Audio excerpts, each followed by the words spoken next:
วาจาพระเจ้าซึ่งพวกเราได้ฟังวันนี้แม่นกล่าวถึงการประจักษ์มาของพระเยซูเจ้าเป็นครั้งที่3ให้กับพวกลูกศิษย์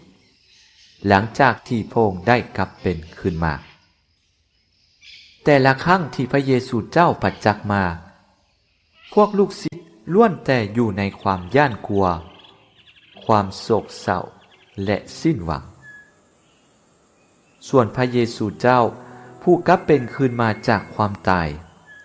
พระองค์นำความยินดีสันติสุข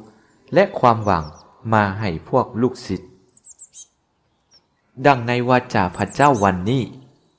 เมื่อพวกลูกศิษย์กำลังอยู่ในความสิ้นหวังย้อนพวกเขาได้อิดเมื่อยตลอดคืนแต่บ่ได้ปลาจักโตความอิดเมื่อยและความสิ้นหวังนี้ทำให้พวกเขาบ่สามารถจื้อจำพระเยซูเจ้าได้เมื่อพระองค์ประจักษ์มาหาพวกเขาอยู่แคมป์ทะเลติเบเรียสพระองค์ได้สั่งให้พวกเขาทิ่มมองลงทางขวาเรือเพื่อจับปลาจากนั้นพวกเขาก็ได้ปลาเป็นจำนวนหลายจนมองเกือบขาดความพิศวงนี้ทำให้ยวงลูกศิษย์ซึ่งพระเยซูเจ้าหักแพงจื้อจำพระองค์ได้และบอกให้เปโตรฮู้จักด้วยการประจักษ์มาของพระเยซูเจ้าครั้งนี้สะท้อนให้พวกเราเห็นว่า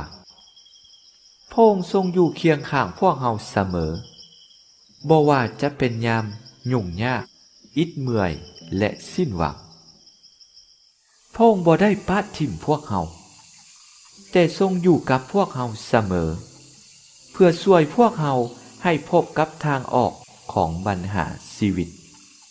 เพราะพระองค์ทรงหักพวกเราและพระองค์เป็นพระผู้กู้ไถ่พวกเราแต่พวกเราจื้อจำพระองค์ได้บ่พวกเราคิดหาพระองค์บ่เมื่อพวกเราอยู่ในความยุ่งยากและสิ้นหวังพวกเราได้ฟังเสียงพระองค์ที่กล่าวกับพวกเราในยามพบกับปัญหาชีวิตบ่หรือพวกเราหันไปเพิ่งพระอื่นไปเพิ่งสิ่งงมงายทั้งหลายสิ่งนี้แสดงออกถึงการขาดความเชื่อของพวกเราในพระเยซูผู้ได้ชนะโลกและความตาย